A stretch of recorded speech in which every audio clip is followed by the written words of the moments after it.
Heidi-ho neighbors, Goji here, and welcome back to Let's Play Pokemon Red version. When we last left off, we were in Mount Moon, and we found a potion. But actually, that happened this time. When we last left off, we actually fought that dude up there. And there's a Geodude. We want one of those, actually.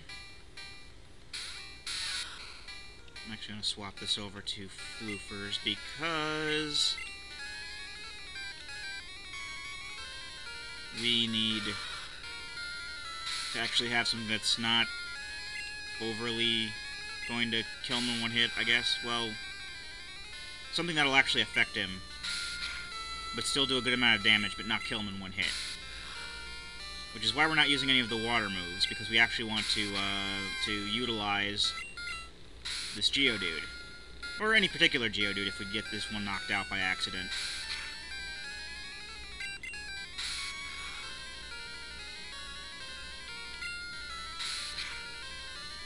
It's going to be Tackle Fest back and forth pretty much, because this is the only move I have that won't actually kill him in one hit. Now, knowing my luck, it's going to be a critical and kill him in this turn.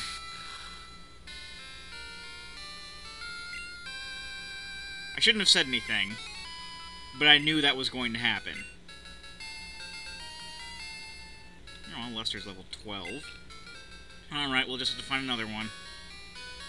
Oh, there's another item over there.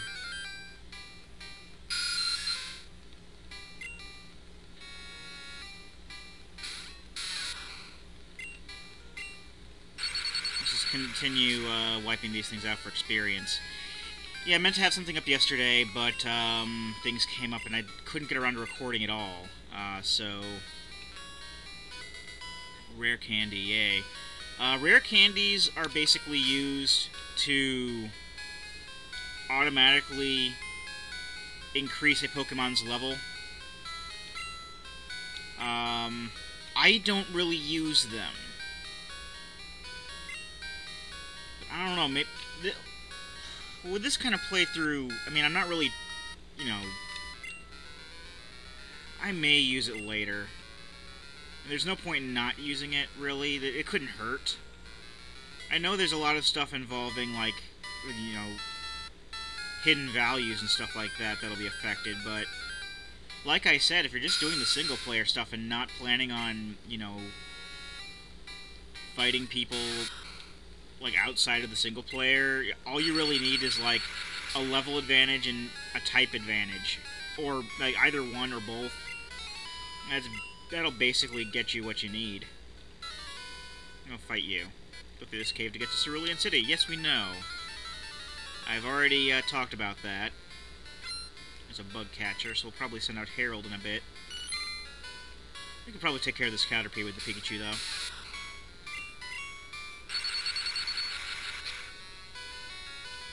Hope we come across another Geodude soon, because I don't feel like not having a Geodude right now. I at the very least want to get one before we leave, because, well,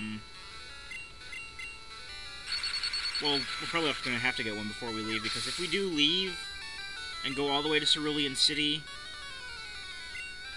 we can't come back this way, for the moment. We will get to a point where we will be able to revisit older areas, and we may be going back to the museum later, for reasons that will become apparent, but for now, once we exit Mount Moon and then go on to Cerulean City, we're pretty much stuck in Cerulean City, or in that area of Kanto, until we can basically access a cave that'll lead from basically that side of the continent up till up to basically just outside Pewter City. And that little tree that I pointed out just outside of Viridian Forest will come into play there. Again, I probably should be catching more than I am, because there are certain, like I said, there are certain items that we actually need to catch a certain number of Pokemon to get. Zubat is not tough.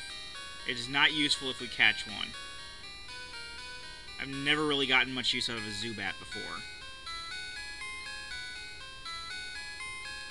This way, I think, just leads to And these little tunnels here. This is basically like the middle ground. I think there's like a top floor, bottom floor, and the floor in between. This is the floor in between. You can still run into Pokemon here. I'm actually going to go ahead and save it here because, if I'm not mistaken, this is where I can get myself thoroughly destroyed if I'm not careful. Because of this guy. We, Team Rocket, are Pokemon gangsters.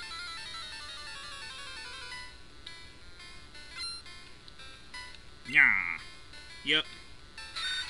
Okay, this is probably not the guy. But I do want to switch out because that's a Sandshrew, and Sandshrew are ground types, as we've, established. So we want something that will destroy it. Like this.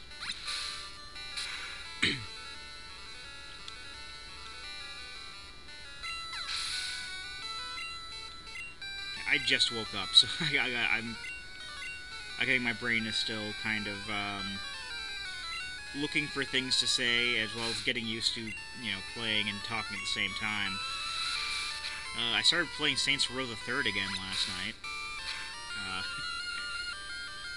Because I got to a certain point, and then, I think Skyrim came out. No. I actually got Saints Row after Skyrim. I think the last time I played it was, around Christmas time, and then I never got back to it. And I'm like, I don't have Borderlands 2 like everyone else does, and, I don't really feel like playing Transformers right now, so I'll go ahead and play this. And, yeah. Got some stuff done in that. Got further in the story, and it's a lot more fun than I remember it being. I mean, I didn't hate it before. I mean, I really liked it before, but I just really enjoyed myself last night. Of course, some people are skipping ahead in the video, and then went to, I really enjoyed myself last night, and they're like, oh no! Alright, I'll keep my childish comments to myself. He blew it. Darn it, all my associates won't stand for this. And we get, here is an HP up. I think I will use these items because otherwise they're just going to take up space. And, okay, so the rare candy. Let's get that to Harold because he's not seeing a lot of action right now. And HP up can go to Pikachu. Just to get them out of the way. I mean, you might be saying stuff like, you're wasting them, you shouldn't be using them on them, but I really don't care. I don't use them anyway, whenever I just, actually get around to playing a game like that. Ooh, there's another Geodude. Sweet. What level is he? Level 8, same as before. Alright. See if we can't, catch one this time. And use a potion soon on Captain Floofers.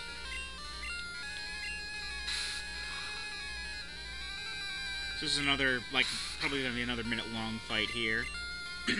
With a critical hit at the end, just for good measure.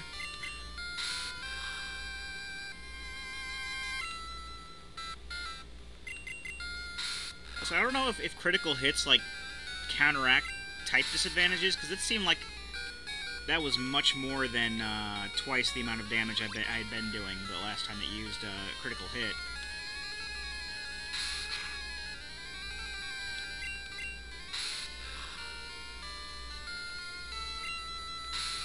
I think it was about this point. Okay. Yeah, it was about that point last time. That was way more than twice the damage, but now we got him in the red so we can actually catch him for reals, or at least attempt to. Some Pokemon are still pretty hard to catch, even if they're weakened. Especially some of the legendary Pokemon, which I guess I will go ahead and get some of these one-offs. Found in fields and mountains. Mistaking them for boulders, people often step or trip on them. You want to give a nickname to Geodude? Yes, his name will be Dudley.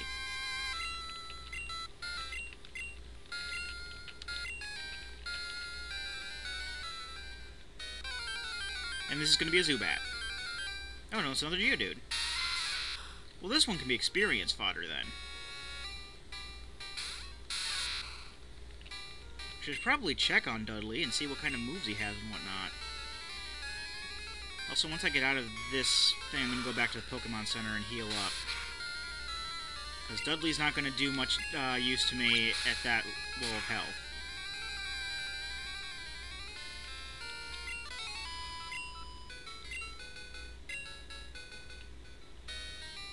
So let's go back. I could use the escape rope I found earlier, but there really isn't much of a point. Oh, now Geodudes are just going to attack me all the time.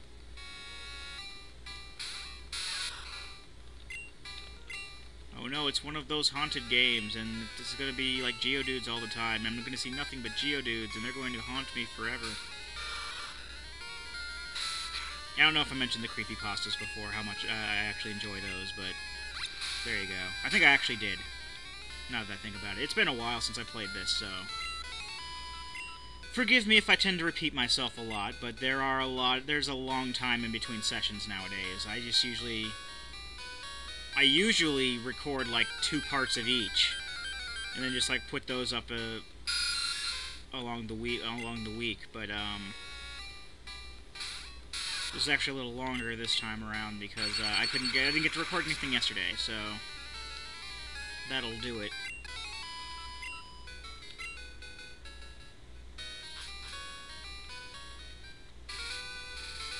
So yeah, we'll get farther in Mount Moon soon enough.